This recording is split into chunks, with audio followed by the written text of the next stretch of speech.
नमस्कार, मैं हूं बिलाल सब्जवारी। एबीसी हिंदी चर्चा में आपका स्वागत है। केंद्र सरकार ने बजट से पहले 8वें वेतन आयोग को मंजूरी दे दी है। प्रधानमंत्री की अध्यक्षता में ये निर्णय लिया गया। लेकिन बड़ी समस्या देश के अंदर यह है कि केंद्र सरकार के अंदर ही लगभग 9.64 लाख नौकरियां खाली पड़ी हैं। अगर आप इसको राउंड फिगर में देखें तो ये लगभग आंकड़ा 10 लाख का होता है। तो एक तरफ 8वें वेतन आयोग का निर्णय लिया जा रहा है और ये 2026 में जिसको लागू करने की बात की जा रही है, वहीं केंद्र सरकार जो खाली पड़ी नौकरियां हैं उस पर ध्यान नहीं दे रही, जो गवर्नेंस के पहलू से बहुत जरूरी है, जिनको भरे जाना बहुत जरूरी है, ताकि लोगों को एम्प्लॉयमेंट मिल सके। इस विषय पर आज हम अपने बात करेंगे इकोनॉमिक एक्सपर्ट शरद कोलिजे से और जानने की कोशिश करेंगे कि आखिर ये माजरा क्या है। नमस्कार बिलाल भाई और एबीसी हिंदी के सभी फॉलोअर्स और व्यूअर्स को मेरा अभिनंदन। बहुत ही लुभावनी खबर आई सेंट्रल गवर्नमेंट एम्प्लॉइज के लिए कल निकल के, और कुछ लोगों से मैं मिला उनके यहाँ तो कल रात को एक सेलिब्रेशन भी हो रहा था कि भाई अब तो जो है जो चीजें हम नहीं ले पाते थे 1 जनवरी 2026 से, भले ही एक साल बाद सही, पर एक उम्मीद तो बन गई है अब बढ़ने की। आपने जो बात कही मैं सीधा उसी पे आता हूं। देखिए 9,64,000 जो रिक्त स्थान पड़े हुए हैं, मैं यहां पर एक सवाल खड़ा करता हूं कि क्या इन रिक्त स्थानों की वजह से सेंट्रल गवर्नमेंट की फंक्शनिंग में, सेंट्रल गवर्नमेंट के ऑपरेशंस में, सेंट्रल गवर्नमेंट की डिलीवरेबिलिटी में कोई अंतर पड़ रहा है? इतना 9,64,000 का पड़ रहा है?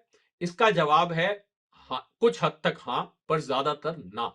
क्यों? देखिए टेक्नोलॉजी जब से इवॉल्व हुई है बिलाल भाई, तब से जो जब हम कंप्यूटर, आर्टिफिशियल इंटेलिजेंस, सॉफ्टवेयर का इस्तेमाल करते हैं, तो आपको जो लोग एक एक डिपार्टमेंट में अगर मुझे 20 लोग चाहिए होते थे, आज मुझे 15 लोग चाहिए होते हैं। मुझे नहीं चाहिए होते, बहुत सारा जो मैनुअल काम होता था अब आपका सिस्टम्स और सॉफ्टवेयर कर देते हैं।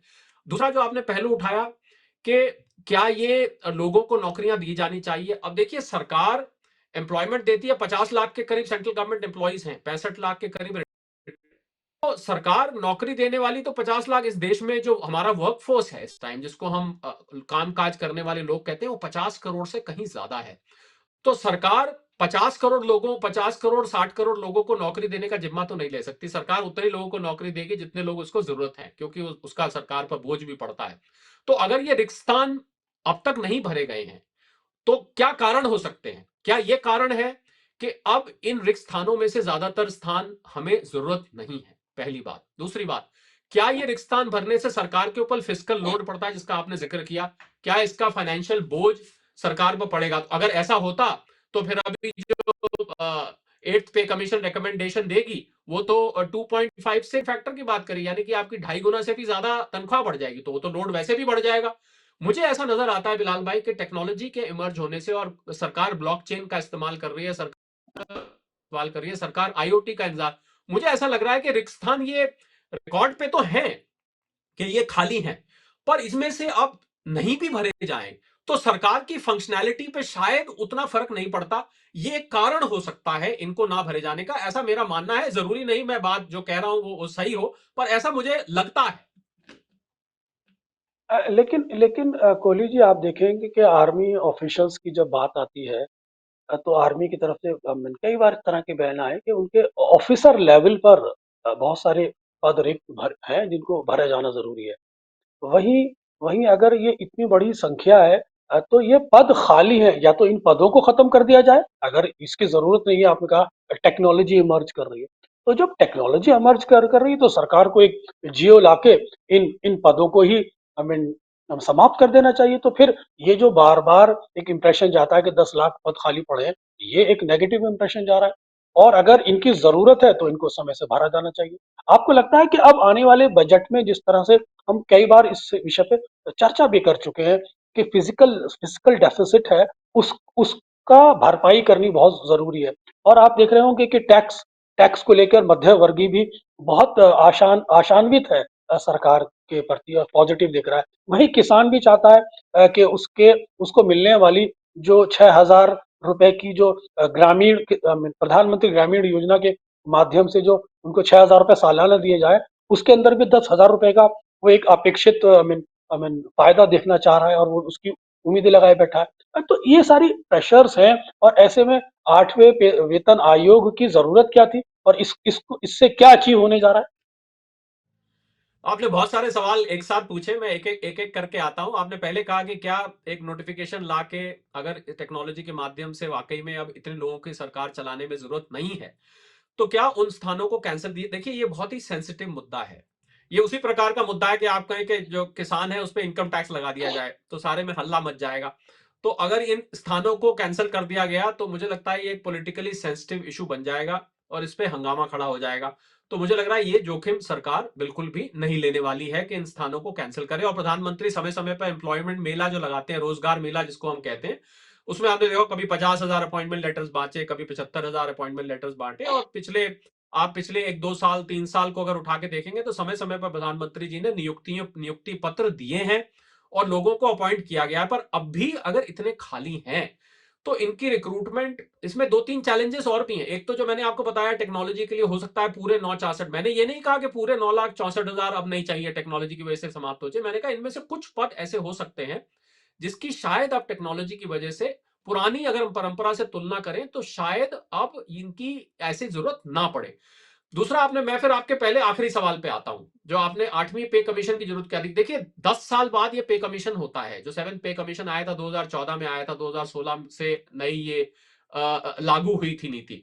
तो इन्फ्लेशन हर साल 6% बढ़ता है और आपको याद होगा जब किसी निजी दफ्तर की बात करनी होती है थोड़ी सी इनएफिशिएंसी की मैं क्षमा मांगते हुए बात करता हूं तो वो कहते हैं भाई ये तो सरकारी दफ्तर की तरह चलता है ये एक कहावत बन गई एक प्रचलन बन गया है। मैं समझता हूं ये बहुत ही गंभीर बात है। गंभीर बात इसलिए है कि अगर कहीं का एम्प्लॉय पूरी तरह से कॉम्पेंसेटेड नहीं होगा तो लाजमी बात है उसकी आउटपुट पर उसकी परफॉर्मेंस पर फर्क पड़ेगा। अगर उसको पूरी तरह से तनख्वाह नहीं मिल रही, अगर प्राइवेट सेक्टर में आदमी को उसी पद पर ज्यादा तनख्वाह मिल रही है और उतना ही काम करके उसी पद पर सरकारी में कम तनख्वाह मिल रही है, तो लाजमी बात है कि वो जो सरकारी क्षेत्र के एम्प्लॉय से उसको ये रहेगा कि मैंने कुछ अपॉर्चुनिटी मिस करी है, मेरी एक अपॉर्चुनिटी कॉस्ट है। मैं भी निजी क्षेत्र में चला जाता, मैं क्यों सरकारी क्षेत्र में आ गया। पर अगर ये तनख्वाह कंधे से कंधा मिला के हो जाए कि जितनी निजी क्षेत्र में मिलती है, बल्कि मुझे तो लगता है कि सरकारी क्षेत्र में थोड़ी सी फालतू मिलनी चाहिए क्योंकि सरकारी क्षेत्र में ये सरकार को जतलाना चाहिए निजी क्षेत्र को कि देखिए हम इतनी तनख्वाह देते हैं इस पद पर। आप भी इस जैसे गेस्टेड ऑफिसर की बात कर लीजिए आप, तो गेस्टेड ऑफिसर को अगर मैं लगाऊं उसको निजी क्षेत्र में उसका कंपेयर करूं तो आप एक असिस्टेंट वाइस प्रेसिडेंट या वाइस प्रेसिडेंट की बात कर रहे हैं, तो आपको भी उतनी ही तनख्वाह देनी चाहिए। ये एक मैसेज सरकार देती है। ठीक उसी प्रकार जिस पर जब सरकार स्पेंडिंग करती है तो कहती है निजी क्षेत्र आप भी आके स्पेंडिंग करिए। हमारी एक मिक्स्ड इकोनॉमी है, हम सब जानते हैं। तो एक तो ये मैसेजिंग जाता है, दूसरा कॉस्ट ऑफ लिविंग 6% प्रति वर्ष करीब करीब इन्फ्लेशन रहा है बिलाल भाई।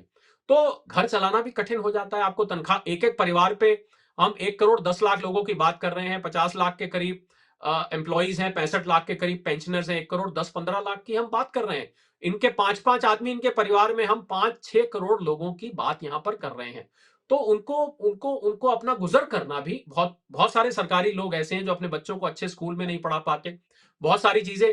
तो ये सरकार में नौकरी करने का मैं समझता हूं उनको खामियाजा नहीं भुगतना चाहिए क्योंकि हमने कहीं वो रिग्रेट ना करें कि हमने गलती करी सरकारी नौकरी करके। भैया हम भी पड़ोस की कॉलोनी में जो रहते हैं, गुप्ता जी रहते हैं, अग्रवाल साहब रहते हैं, कोई भी रहते हैं, उनके बच्चे तो देखिए पब्लिक स्कूल में जाते हैं, हमारे बच्चे जो है वो एक सरकारी स्कूल में जाते हैं क्योंकि हम उसकी फीस नहीं दे सकते। मुझे लगता है ये कंपैरिजन एक ही समाज में, खासकर अगर गवर्नमेंट, और मैं आपको बताऊं मिडिल ईस्ट में मेरा मेरा जाना होता रहता है, वहां पर सरकारी जो कर्मचारी हैं वो निजी क्षेत्र से कहीं ज्यादा अमीर हैं, कहीं ज्यादा प्रॉस्परस है, उनको बड़ी अच्छी तनख्वाह मिलती है, बड़े बड़े उनको बंगले मिले हुए हैं, सरकार उनकी एक एक चीज का ध्यान रखती है। तो हम उस लेवल की मैं बात नहीं कर रहा हूं, पर मैं ये कर रहा हूं कि वो मैचिंग मैचिंग द स्केल होना चाहिए क्योंकि सरकारी क्षेत्र में भी बहुत टैलेंट है इस टाइम, सरकारी क्षेत्र में बहुत ही पढ़े लिखे लोग हैं, बहुत ही एफिशिएंट लोग हैं। तो उनको उनको कॉम्पेंसेट करा जाना चाहिए। अगर महंगाई अब सरकार इनको इसका फिजिकल इनको देखिए, जो उनको जो इनको पे कमीशन मैं कॉम्पेंसेट आपकी किया जाना चाहिए। आपने बिल्कुल ठीक किया कि 8th पे कमीशन कहीं न कहीं महँगाई पर यानी कि इन्फ्लेशन पे एक अंकुश लगाने का भी काम करता है। जिस तरह से 6% महँगाई हर साल बढ़ती है, उसके दृष्टिकोण से ये ज़रूरी है और डिमांड एंड सप्लाई का जो एक एक मिसमैच हो जाता है जिसकी वज़ह से महँगाई बढ़ती है, उसको में भी एक संतुलन स्थापित करता है। आपने मिडल ईस्ट की बात की, देखिए मिडल ईस्ट की जो सरकारें हैं कोहली जी वो थोड़ा-सा रिच रिच सरकारें हैं। इसलिए वहाँ के गवर्नमेंट एम्प्लॉइज की तनख्वाहें भी अच्छी होती हैं। लेकिन आप देख रहे हैं कि हमारे यहाँ प्राइवेटाइजेशन हो रहा है, और जब प्राइवेटाइजेशन हो रहा है तो चाहे वह गेल है, भेल है, सेल है, ओएनजीसी है, इसके अंदर आपने देखा होगा कि जो रिजर्वेशन वाले इश्यूज थे, उनकी नौकरियां भी दिन पर दिन छीन गई है। वो भी देश के अंदर एक मुद्दा बना हुआ है। तो एकदम खत्म करना भी बात ठीक कह रहे हैं कि नहीं खत्म करना चाहिए, सरकारी मुद्दा बन जाएगा। लेकिन अगर ये मौजूद रहती है तब भी तो एक पॉलिटिकल इशू बना ही हुआ है। तो मैं ये समझना चाह रहा हूँ कि सेवेंथ एर्थ पे कमीशन जो है, ये एक मध्य वर्गीय परिवार पर ज्यादा इम्पैक्ट करतेगा या बिलो द पॉवर्टी लाइन पर ज्यादा इम्पैक्ट आता है इसका पॉजिटिव? देखिए, ज़्यादा तो मध्यम वर्गीय पर आता है, क्योंकि हम जब रिक्रूटमेंट की बात करते हैं और हम मिनिमम पे की बात करते हैं, आप 18,000, 25,000, उससे भी ऊपर की हम बात करते हैं, फिटमेंट फैक्टर को अगर मैं डिस्काउंट करके चलूँ, तो मध्यम वर्गीय परिवार में मैं उसको डालता हूँ। क्योंकि जो परिभाषा है बिलो द पॉवर्टी लाइन की, वो तो बहुत नीचे चली जाती है, वो 10-12 हज़ार रुपए महीना से नीचे चली जाती है। तो इसलिए उस कैटेगरी में नहीं लेता। अगर मान लीजिए एक सेंट्रल गवर्नमेंट में एक मान लीजिए चपरासी लेवल पे भी ज्वाइन करता है, ऑफिस बॉय जिसको कहते हैं, तो वहां भी तनख्वाह आपको 25-30 हज़ार, 40,000 रुपए सब मिला के, सारे एमोल्यूमेंट मिला मिलू के वो बनती है इतनी। तो इसलिए मैं उसको बिलो पॉवर्टी लाइन में तो नहीं लेता हूं, मैं उसको मध्यम वर्गीय कैटेगरी में डालता हूं। और इसमें देखने वाली बात यह है कि ये जो एम्प्लॉइज हैं, ये इन्होंने जब नौकरी ज्वाइन करी थी तो ये सोच के करी थी कि हमें पेंशन मिलेगी। आपको याद होगा कि पहले तो शादी ब्याह जब हुआ करता था तो लड़का या लड़की अगर सेंट्रल गवर्नमेंट में होती थी तो उसकी बड़ी डिमांड होती थी कि भाई, और क्या होता था मुझे अभी भी याद है, मैं हम छोटे होते थे, वो कहते थे भाई पेंशन मिलेगी, इनकी तो जिंदगी सिक्योर है, जिंदगी जिंदगी बिल्कुल सेट है, सारी उम्र तनख्वाह और मरते तक पेंशन, मरने के बाद फैमिली को पेंशन। ये एक शादी का बहुत बड़ा मुद्दा बनाया जाता था। पर फिर समय धीरे धीरे बदलता रहा, और मुझे लगता है जो यंग जनरेशन आई, उन्होंने सोचा कि यार 60 साल बाद की बात बाद में सोचेंगे, पहले अपने अगले 5 साल तो सोच लो, उसमें क्या कमाई करोगे, सीधे 60 साल बाद पेंशन की बात करोगे। और अब तो जब से ओपीएस धीरे धीरे जा रहा है, एनपीएस आ रहा है, मुझे लग रहा है पेंशन भी यंगस्टर्स को उतना प्रभावित नहीं कर। पर मैं इस बात पे जोर देना चाहूंगा बिलाल भाई के, ये सरकार को एक एम्प्लॉयर की तरह नहीं देखना चाहिए। आपने आपने सरकारी क्षेत्र के संस्थानों की बात करी। प्रधानमंत्री जी ने एक बात बोली थी अब आज से 2-3 साल पहले, और मैं एक अर्थशास्त्री भी हूं, उसके नाते मैं भी ये बोलता हूं कि government has no business to be in business. इसका हिंदी में अर्थ होता है कि सरकार को बिजनेस करने का कोई बिजनेस नहीं है, मतलब सरकार को गवर्नेंस करनी चाहिए। अब ये निजी क्षेत्र के, आपने बेल सेल इनकी सबकी बात करी है, अनेकों निजी क्षेत्र के संस्थान, सरकारी क्षेत्र के संस्थान है, इनकी जब भी डिसइन्वेस्टमेंट की बात होती है तो बहुत ही सेंसिटिव इशू बन जाता है। अभी एयर इंडिया की जब जब टाटा को बेचा गया, तो टाटा के साथ ये शर्त लगाई गई कि आप उन लोगों को अभी इमीडिएटली नहीं निकालेंगे, अगर निकालेंगे तो गोल्डन हैंडशेक जिसको कहते हैं, आप उसको एक लमसम अच्छी खासी अमाउंट देंगे और तब आप उसको रवाना करेंगे। तो मुझे लगता है ये बिल्कुल ठीक है, पॉलिटिकल इशू बन जाता है। पर आने वाले समय में सरकार दिल से ये चाहती है, कई सारी चीजें हैं जो सरकार को अभी करने से रोक रही हैं। आने वाले समय मुझे लगता है डिसइन्वेस्टमेंट ही एक रास्ता है, और अच्छा नॉन टैक्स रेवेन्यू है। जब शेयर मार्केट अच्छी चल रही हो, उस समय सरकार को धीरे धीरे अपना स्टेक बना के, देखिए मैं आपको एक बड़ी इंटरेस्टिंग बात बताता हूं जो मैंने एनालाइज करी थी। सरकार गवर्न करती है। अब मान लीजिए स्टील अथॉरिटी ऑफ इंडिया है, steel authority of India steel बनाती है, वो स्टील मुनाफे पे बेचती है, मानते हैं आप इस बात को? और सरकार मुनाफा कमा रही है, उस पर टैक्स भी ले रही है, लोग उस स्टील का उसका इस्तेमाल कर रहे हैं। पेट्रोलियम ले लीजिए, भारत पेट्रोलियम है, अब पेट्रोल के दाम घटाने पे बात होती है, भारत पेट्रोलियम कहता है हमारा मुनाफा घटेगा। मुनाफा किसका घटेगा? सरकार के पास जो डिविडेंड आता है वो घटेगा। तो देखिए कॉन्फ्लिक्ट ऑफ इंटरेस्ट हो गया, एक तरफ मुनाफे की बात है भारत पेट्रोलियम की, दूसरी तरफ लोगों के जनहित की बात है, आपको पेट्रोल डीजल महंगा मिल रहा है। तो मुझे इसीलिए मैं कहता हूं कि government has no business to be in business, के धीरे धीरे सरकार को इन सरकारी क्षेत्र के संस्थानों से आहिस्ता आहिस्ता निकल जाना चाहिए, और सरकार को सिर्फ गवर्नेंस पे ध्यान देना चाहिए। मैं दोहराना चाहूंगा, सरकार को एज एन एम्प्लॉयर हमारे देश में देखा जाता है। यह धारणा थोड़ी सी बदलने की जरूरत है कि सरकार ऐसा माहौल पैदा करे जहां नौकरियां पैदा हो। सरकार नौकरी देने वाली कब तक बनती रहेगी? आखिर 85 लाख तो लोग हैं जो नौकरी करते हैं सेंट्रल गवर्नमेंट के पास, 50 करोड़ की वर्कफोर्स में, आप परसेंटेज निकाल लीजिए अपने आप कितनी बनती है। बहुत अच्छी बात कही है आपने, लेकिन लेकिन आपने एक पेंशन पॉलिसी की भी बात की थी। तो पेंशन पॉलिसी के साथ-साथ मैं चाहूँगा जो एक बदलती हुई पेंशन पॉलिसी है, ख़ास तौर से आई मीन 8वें वेतन आयोग के कॉन्टेक्स्ट में हम ये बात कर रहे हैं। तो पेंशन पॉलिसीज़ को लेके भी देश के अंदर बहुत सारी चर्चाएँ होती रहती हैं। लेकिन आपने फिटमेंट फैक्टर की बात की थी। तो फिटमेंट फैक्टर जो है, थोड़ा-सा इसको भी आप जनता को एक्सप्लेन कर दें, पब्लिक को एक्सप्लेन कर दें। बिल्कुल, ये समझना बहुत ज़रूरी है फिटमेंट फैक्टर जो कि 2.57, 2.56 पिछली बार था। 3 चीज़ों को मिला के ये कैलकुलेट किया जाता है, जो पे कमीशन बनी है अभी 1/1/26 से लागू होंगी उसके रिकमेंडेशंस। 3 चीज़ों को, एक तो इसमें इन्फ्लेशन आता है जिसको हम सीपीआई कहते हैं, कंज्यूमर प्राइस इंडेक्स, के आपका जो मुद्रास्फीति की दर है, वो इतने सालों में कितनी रही? औसतन वो करीब 6% के आसपास रही है। एक वो लिया जाता है। दूसरा, इकोनॉमिक आउटलुक कैसी दिख रही है? कि इस समय अर्थव्यवस्था की, वैश्विक अर्थव्यवस्था की, भारत की अर्थव्यवस्था की आउटलुक किस प्रकार की है, इसको देखा जाता है। तीसरा जो देखा जाता है कि कॉस्ट ऑफ लिविंग आपकी कितनी बड़ी है। कॉस्ट ऑफ लिविंग से मेरा मतलब है कि आपके स्कूल के बच्चों की फीस है, जो सीपीआई में सब चीजें नहीं आती हैं, जो सीपीआई से बाहर चीजें, उनको देखा जाता है। इन सब चीजों को मिला के सिचुएशन, और चौथा जो देखा जाता है, वो सरकार के ऊपर, जिसकी आपने जिक्र किया था, सरकार के ऊपर फिस्कल लोड कितना पड़ रहा है। क्या इतनी बढ़ोतरी को सरकार हजम कर पाएगी? अगर एक व्यक्ति की बेसिक पे 10,000 है, वो बढ़ के 25,600 हो जाती है, और जिसकी 25,600 बढ़ के 40,000 हो जाती है, तो क्या इस डिफरेंस को, और इतने 50 लाख लोगों के और पेंशनर्स के डिफरेंस को सरकार एब्जॉर्ब कर पाएगी? उसका कितना ट्रेजरी पर लोड पड़ेगा, इस बात का भी एनालिसिस किया जाता है। इन तीनों को मिला के कई बैठकें करी जाती हैं, कई सलाह मशवरे होते हैं सरकार के साथ, सरकार की नुमाइंदों के साथ, इकोनॉमिस्ट के साथ, नेशनल स्टैटिस्टिकल ऑर्गेनाइजेशन के साथ, और फिर ये फिटमेंट फैक्टर निकाला जाता है कि भाई अब जो है, इतना मेरे हिसाब से, हमारे हिसाब से बढ़ोतरी होनी चाहिए। 3 लोग होते हैं पे कमीशन में, एक चेयरमैन होते हैं, 2 और मेंबर होते हैं, बाद में कभी कभी एक और मिला लिया जाता है, पर 3 होते हैं। तो ये फिटमेंट फैक्टर निकाला जाएगा। पिछली बार ये फिटमेंट फैक्टर 2.56 के आसपास था, और पूरे साल दिया गया है। देखिए, अभी जनवरी में कर दिया गया है, पूरा साल है पे कमीशन के पास इस सब एनालिसिस करने का। तो ठोक बजाकर हर फैक्टर का एनालिसिस होगा, उसके बाद फिटमेंट फैक्टर निकलेगा, और जो पे कमीशन सरकार को रिकमेंड करेगी, 1/1/2026 से आपको वो इंप्लीमेंट होता हुआ दिखाई दे सकता है। लेकिन आपने एक और बहुत अच्छी बात की थी, बड़ा इंटरेस्टिंग टॉपिक आपने रखा कि इन्वेस्टमेंट ही एक रास्ता है। सरकार को देश के अंदर एक ऐसा माहौल बनाना चाहिए जिससे एम्प्लॉयमेंट जनरेट हो। लेकिन जी। लेकिन आपने प्राइवेट सेक्टर और जब गवर्नमेंट सेक्टर की आप बात करते हैं, तो जितने भी सार्वजनिक उपक्रम है उसको उसमें तो डिसइन्वेस्टमेंट जारी कर ही रही है सरकार। पिछले 10 साल से डिसइन्वेस्टमेंट ही हो रहा है।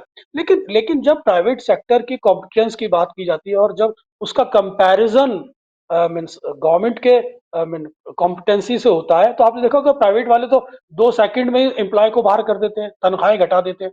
तो जब इतने ही डिसइन्वेस्टमेंट और प्राइवेटाइजेशन की तरफ बढ़ रहा है, तो सरकार मीन केंद्रीय एम्प्लॉयज की भी तो मीन फॉरेन एफिशिएंसी पर मीन तनख्वाह घटनी चाहिए।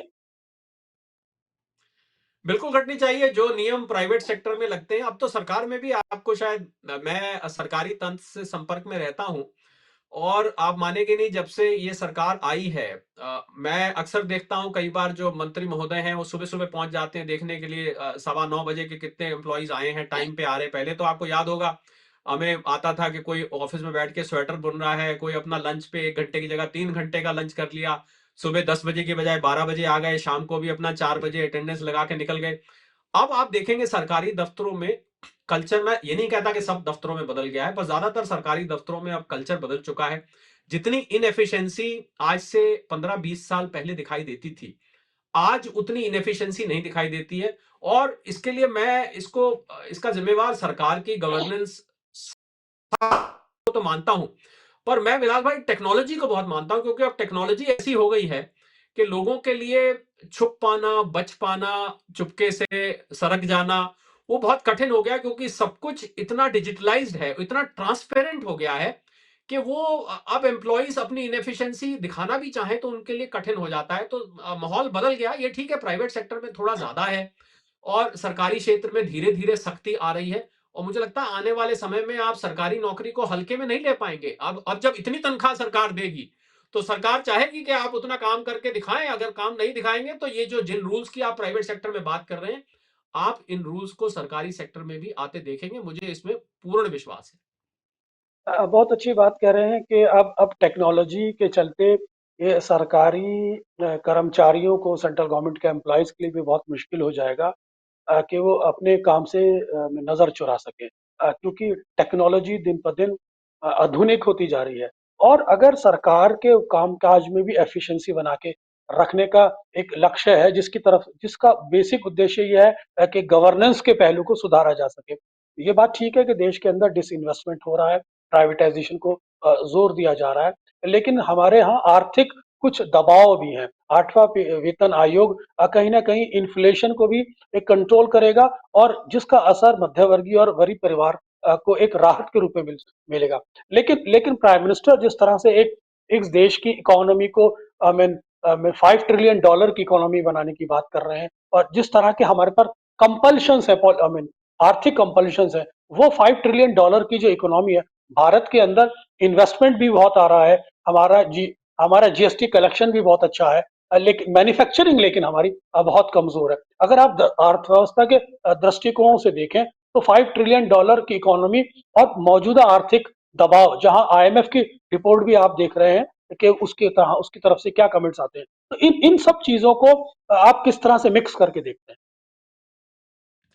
मुझे लगता है भारत अभी भी 6.4 और अनुमान लगाया जा रहा है आने वाले 2 सालों में 6.7 की रफ्तार से बढ़ेगा।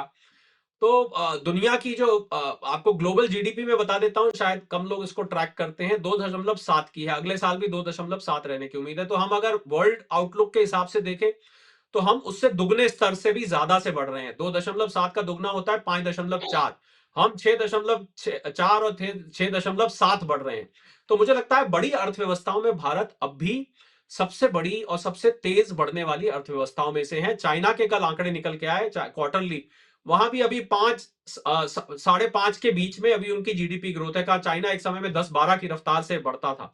तो मुझे लग रहा है कि भारत की रफ्तार, एक कहावत होती है गांव में, यहां पर बिलाल भाई मैं बता देता हूं कि भारत की रफ्तार इतनी बढ़ चुकी है कि वो घटेगी भी तो इतनी। कहावत ये होती है कि हाथी कितना भी पतला हो जाए, भैंस तो रहेगा ही रहेगा। मतलब कितनी भी, इतनी जब तेज ग्रोथ होगी, तो 8.2 थे, हम सुकड़ के 6.4 पे आ गए। मुझे नहीं लगता इससे नीचे जाएगी। हाँ, कुछ ऐसी अनहोनी हो जाए वैश्विक स्तर पर तो अलग बात है। वो तो देखिए, वो फैक्टर हमेशा ही रहता है। पर अभी जो पैमाने निकल के आ रहे हैं, आर्थिक पैमाने जिनको हम इकोनॉमिक पैरामीटर्स कहते हैं, वो जो निकल के आ रहे हैं, वो इस तरफ इशारा नहीं कर रहे कि हम इससे नीचे जाएंगे। तो मुझे लगता है भारत अभी भी तेज बढ़ने वाली अर्थव्यवस्था में रहेंगे। और भारत, ये भी नहीं भूलना चाहिए, अपने आप में एक दुनिया है।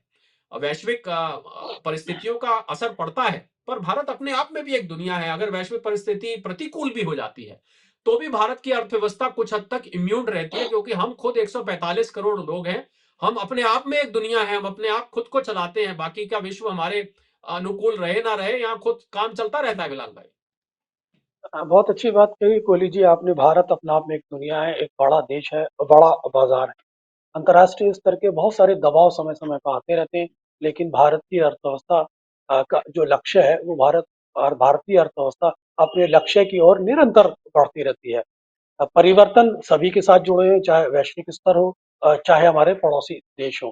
लेकिन आठवें पे कमीशन के हम जिस कॉन्टेक्स्ट में आप बात कर रहे थे, तो आठवां पे कमीशन से ये साबित हो रहा है कि ये बहुत जरूरी है, और ये इन्फ्लेशन को भी बहुत ज्यादा कंट्रोल करेगा, भारतीय अर्थव्यवस्था को गति देता हुआ नजर आएगा। कोहली जी आपने हमसे बात की, आपका बहुत बहुत शुक्रिया। एबीसी हिंदी दर्शकों शुक्रिया। से मेरा निवेदन है कि चैनल को सब्सक्राइब करते रहें। एफबी, इंस्टा, एक्स और अपने जितने भी डिजिटल प्लेटफॉर्म है, उन सब पर इसको देखते रहें और अपने कमेंट्स हमको भेजते रहें। धन्यवाद। एबीसी हिंदी न्यूज, आज ही जुड़िए हर खबर के साथ।